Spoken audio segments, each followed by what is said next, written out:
Oh, you said we were going to a place Walt Disney built. No, Peter, I said supported.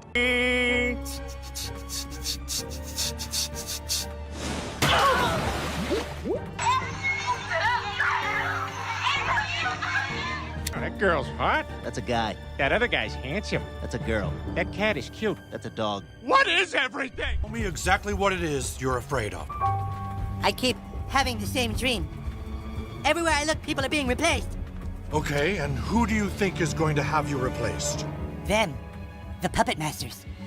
The last time I had the dream, I was walking down the school hallway. And then I see Butters, and he's like, "Hey, Eric, you want to see what my mom packed me for lunch?"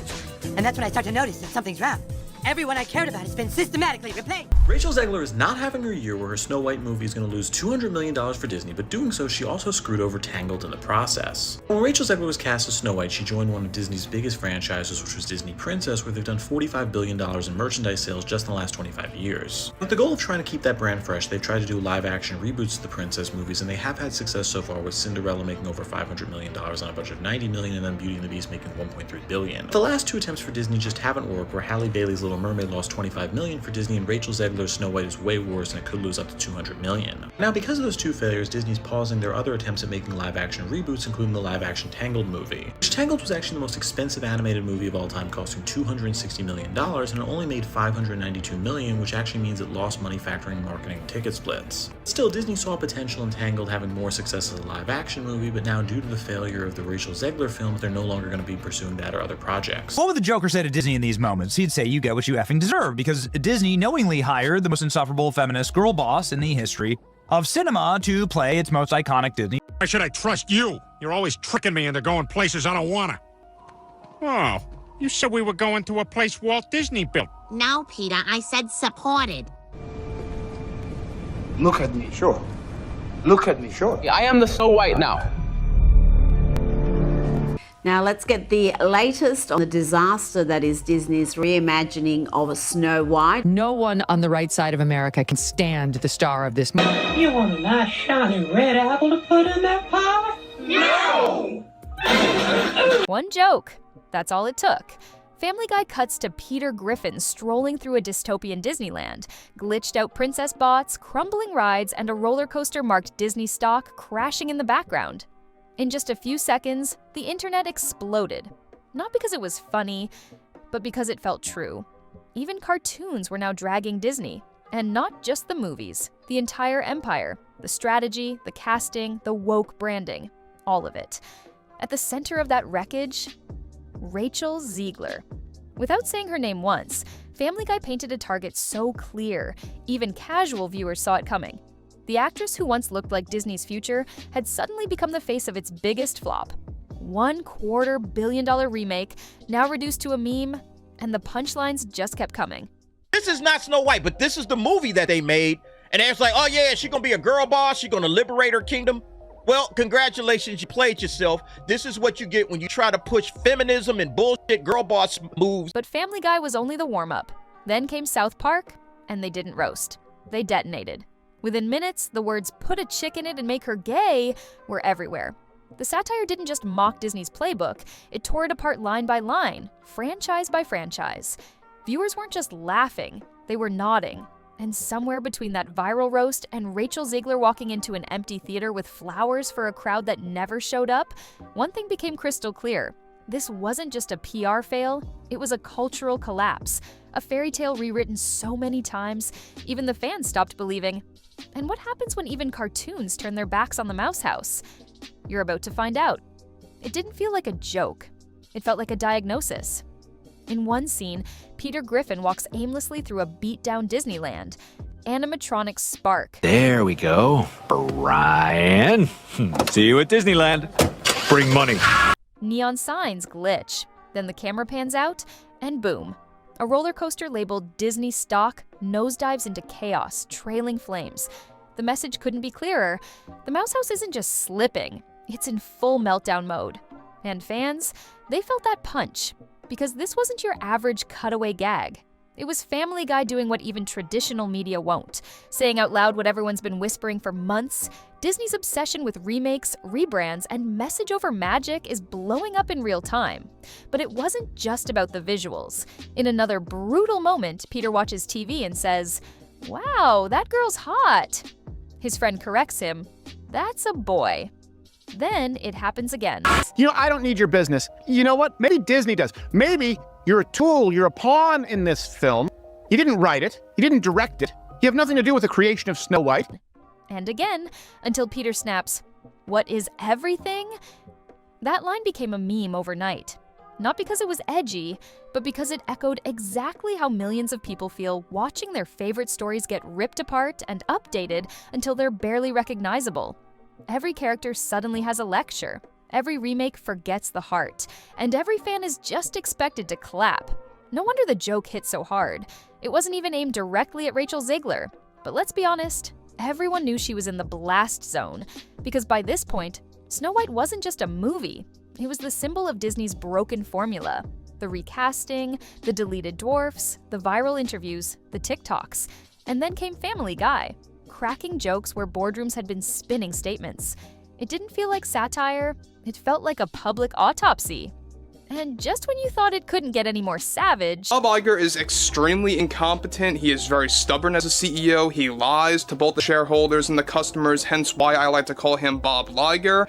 And the lies continue. We know that Bob Iger is continuing to go on the damage control train related to Snow White. Another cartoon stepped up with gasoline and a flamethrower. If Family Guy threw a grenade, South Park brought the mushroom cloud. In the special episode joining the Panderverse, Trey Parker and Matt Stone didn't just take a jab at Disney, they reverse-engineered the entire corporate formula and blew it up from the inside. And unlike other satire, this wasn't vague, it was surgical. They gave us a full-on caricature of Kathleen Kennedy, the real-life executive behind many of Disney's reboots, holding a mystical relic called the Pander Stone. Her mission? To insert diverse women into every franchise, no matter the logic, no matter the cost. The result? A multiverse where every beloved character is replaced by a joyless, preachy representation checklist clone. And then came the line. The one that broke the internet, put a chick in it and make her gay. Boom. Viral. Across Reddit, across TikTok, retweeted by Elon Musk. She honestly looks like a homeless person at a bus stop. This is and looking rough. I mean, clearly. Like if you pass by somebody looking like this, you're like, dude, can I part with the grubby dollar bill in my back pocket? Yeah. Echoed by political commentators, pop culture bloggers, and even diehard fans who had never liked South Park in the first place. It wasn't just comedy. It was a summary of how many people felt about Disney's latest moves. The brilliance of it. They never had to name Rachel Zegler. They didn't need to. Her face was already stitched into the meme. Snow White had become the poster child for what fans called corporate diversity theater, a product that looked inclusive but felt hollow, forced, and creatively bankrupt. And while Kathleen Kennedy was the literal target in the episode, the message was broader. This isn't about progress. It's about profit. Audiences aren't rejecting change. They're rejecting bad storytelling disguised as progress. And what stung even more? South Park made people laugh and agree. That's rare. That's dangerous. Because now the roast wasn't coming from YouTube reaction channels or angry fans. It was coming from a mainstream cartoon with cultural reach. And behind Disney's polished press releases and Magic Kingdom branding, executives were panicking. Because when even animated satire gets the last word, the audience isn't just laughing. They're walking away. So much fun it should be illegal. Like copyright infringement. Oh, see you at the game, Joel! Oh. By the time Rachel Zegler stepped into frame, the audience wasn't curious. They were cautious. She wasn't just cast as Snow White, she was cast as Disney's experiment. A Latina actress playing a character famously described as having skin white as snow. The internet was already uneasy. But what turned nervous chatter into full-blown backlash wasn't the casting. It was Rachel herself. In early interviews, she didn't just promote the film, she challenged the original. She called the 1937 classic weird, the prince a stalker, and made it clear she had no love for the fairy tale that built Disney's empire. Fans weren't offended, they were baffled. How was the lead of a nostalgia-fueled remake so proudly distant from the source? And then came the viral moment that made everything worse. Rachel posted a TikTok showing her walking into a movie theater, holding a bouquet of flowers for her own film. But behind her, row after row of empty seats. No crowd, no buzz, no box office heat. The clip was meant to be cute, but the internet turned it into a funeral march. One user wrote, "She brought flowers to a flop." That image of a star celebrating alone in an empty theater became symbolic. Well, they could just write a new story. I mean, that's you don't have to take a classic fairy tale that's been loved for generations and destroy it. You can just write a new story about an empowered girl who wants to be a great leader and not call it Snow White. It wasn't just about ticket sales, it was about the disconnect between Disney and its fans. Between Rachel and the audience she was supposed to charm. The more she spoke, the more headlines she made, and not the good kind. Instead of bridging gaps, her interviews widened them. Her attitude came off to many as dismissive, even combative. Rather than honoring the legacy, it felt like she was mocking it. And the question everyone started asking wasn't, can she act? Or, is she talented? It was far more damaging, does she even like Disney? Because when you're selling a fairy tale, the first thing people look for is belief. Rachel, to some, looked like she didn't buy it. And when your lead actress doesn't believe in the magic, why should the audience? Just when it felt like the backlash had peaked, things turned geopolitical. Rachel Zegler had already been weathering storms over her casting, her interviews, and her on-screen attitude. But what came next dragged the fairy tale straight into one of the most volatile global debates of the decade, Israel versus Palestine. In late 2023, Zegler joined dozens of celebrities in signing a public letter calling for a ceasefire in Gaza. The move in isolation wasn't shocking. Hollywood figures have taken political stands before. But the timing? Disastrous. Because her Snow White co-star, Gal Gadot, is one of the most prominent Israeli actresses in the world, and a former IDF soldier. Suddenly, the spotlight wasn't just on Rachel's casting or attitude. It was on a widening rift between two actresses on opposite sides of a war. Rumors surfaced that Disney had quietly implemented enhanced security for Gadot. Foreign media ran headlines calling the film a political minefield. Then Lebanon officially banned Snow White altogether. Not because of Rachel, but because of Gal Gadot's involvement. The country had already blacklisted her years earlier, and this movie triggered the same reaction. This thing is an absolute disaster, all right? An absolute disaster. This is an absolute calamity. This is a catastrophe. This is a tragedy, an apocalypse, an accident, a fatality, a debacle. This is a casualty. This is a cataclysm, a crash, a collapse, an upheaval, a meltdown, a misfortune, Armageddon, doomsday. What was supposed to be a universal children's film had now been caught in international crossfire. And fans, already skeptical, felt even more disconnected. Some were angry, others were just confused. Many asked the same question. Why would Disney cast two actresses with such wildly opposing political stances in the same film? Behind the scenes, reports described icy tension. On camera, their chemistry felt, at best, professional. But the damage was done. Snow White wasn't trending for its visuals, plot, or performances. It was trending for conflict, cultural, political, and personal. At this point, Rachel Zegler wasn't just seen as a divisive figure. She had become a symbol of Disney's identity crisis. And the very next move would only make that symbol louder. Because the studio decided to modernize the one thing that made Snow White timeless. They got rid of the dwarfs.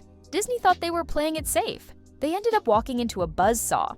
One of the most iconic parts of Snow White, the 7 dwarfs, was quietly erased in favor of a new cast of magical creatures. Why? According to Disney, it was an attempt to avoid reinforcing outdated stereotypes.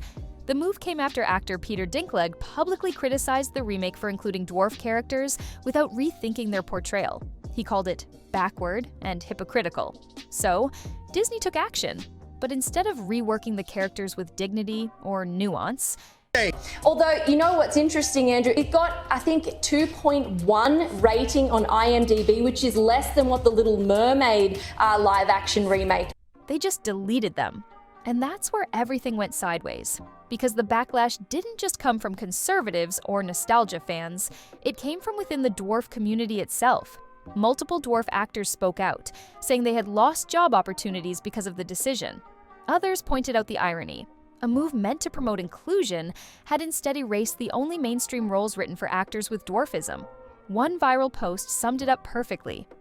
You replaced legacy characters with background CGI blobs and called it progress. Memes exploded. Fans mocked the film as snow woke and the 7 pronouns. Critics called the new cast soulless fantasy filler. Even advocacy groups, those Disney thought it was trying to appease, began raising eyebrows. And here's the real kicker. Even after scrapping the dwarfs, Disney kept one token dwarf among the magical creatures. No clear explanation, no logic, just an awkward attempt to split the difference. And please, no one. At this point, audiences had seen enough. To them, Disney wasn't updating a classic, they were dismantling it, one character at a time. Instead of telling a new story, it felt like the studio was checking off a corporate list. And every change, every edit, seemed designed not for the audience, but for a press release. So, what did Disney get for all this effort?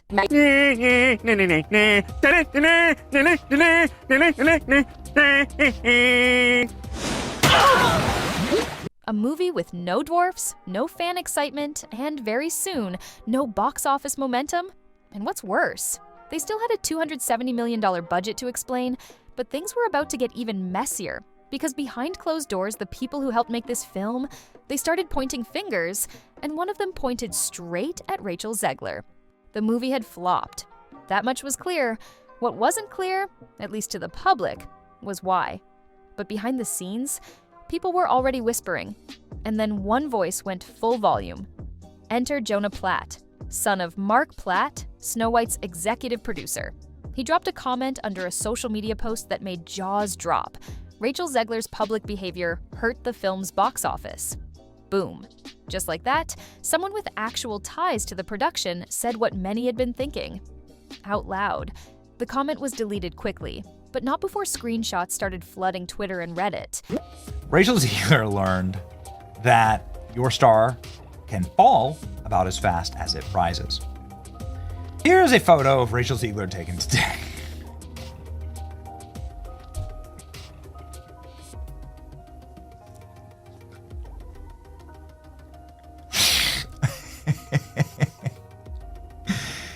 Okay. Looking like a complete slob. Hungover as hell. Wobbling around. Within hours, entertainment outlets were running headlines. Suddenly, this wasn't just fans being salty, it was family of the producers pointing fingers. And they weren't pointing at the marketing team. They weren't blaming the writing or the editing. They were pointing straight at the face on the poster, Rachel. It was a brutal twist. Because up until then, Disney had tried to shield her. They leaned into empowerment, inclusion, modern fairy tales. But now, even insiders were admitting that her interviews, her offhand remarks, and her entire public persona had become liabilities. And the numbers backed it up. Snow White cost nearly $270 million to make. It barely cleared $184 million worldwide. And that's before the marketing spend. The movie didn't just underperform, it lost tens of millions. And yet, despite the loss, rumors swirled that Zegler was already attached to another princess, Rapunzel. That's right, Disney was reportedly lining her up for a $500 million live-action Tangled. Before a single frame was shot, backlash had already begun. Fans were begging the studio to hit pause. Insiders claimed the project was quietly shelved after Snow White's implosion. If true, it meant Disney knew. They knew they couldn't afford another brand-damaging disaster, not with $500 million on the line, but the damage was already done. And there was still one more threat Disney hadn't faced yet. Because if the roast from Family Guy burned, and South Park nuked the house, there's still one cartoon left, with Disney's name stamped right on it. If Family Guy roasted Disney and South Park nuked it, the next blow could come from inside the castle, from The Simpsons. Yes, the longest-running animated show in TV history, owned by Disney, has already started taking subtle jabs at its parent company. Jokes about Marvel fatigue, Star Wars burnout, and reboot overload have quietly slipped into episodes. And fans, they've noticed. But so far... So hopefully this flops so hard that they finally learn their lesson. Will they, James? Well, Andrew, woke is a poison apple, and Disney have had a big bite of it. This movie should be called, they should call this movie Snow Woke and the Seven Pronouns. It's so bad.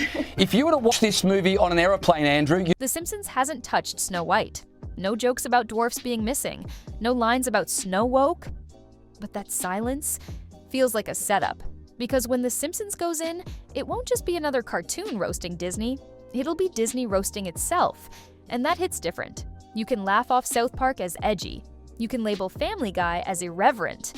But when your own legacy comedy turns its back on you, that's a signal, a cultural shift, proof that the mouse has officially lost the room. And it all started with one roller coaster joke, one cartoon gag about Disney stock falling. Now, even the properties Disney owns are lining up to take a swing. This isn't just embarrassment, it's collapse disguised as comedy. And the punchline might not be so funny the next time. Let's not pretend this is about one actress or one movie. What's falling apart is Disney's entire playbook, the formula they've leaned on for years. Reboot a classic, sprinkle in modern values, and push out a polished press campaign. And for a while, it worked. But lately, it's crumbling. Snow White bombed, the Marvels flopped, Wish barely made a dent. And yet, Disney keeps pointing fingers, blaming review bombs and toxic fandoms instead of facing the truth. Fans don't want messaging over magic. When dwarfs are deleted to avoid controversy, when interviews mock the originals, when remakes feel like lectures, it stops being nostalgia. It starts feeling like homework.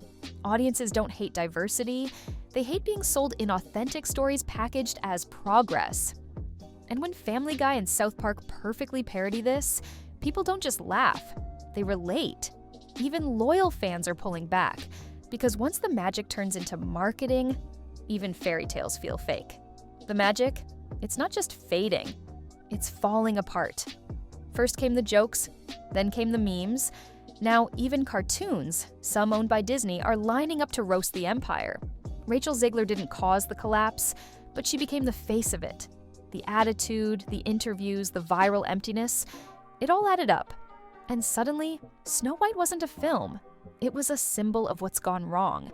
A brand that once stood for wonder now feels like it's chasing headlines.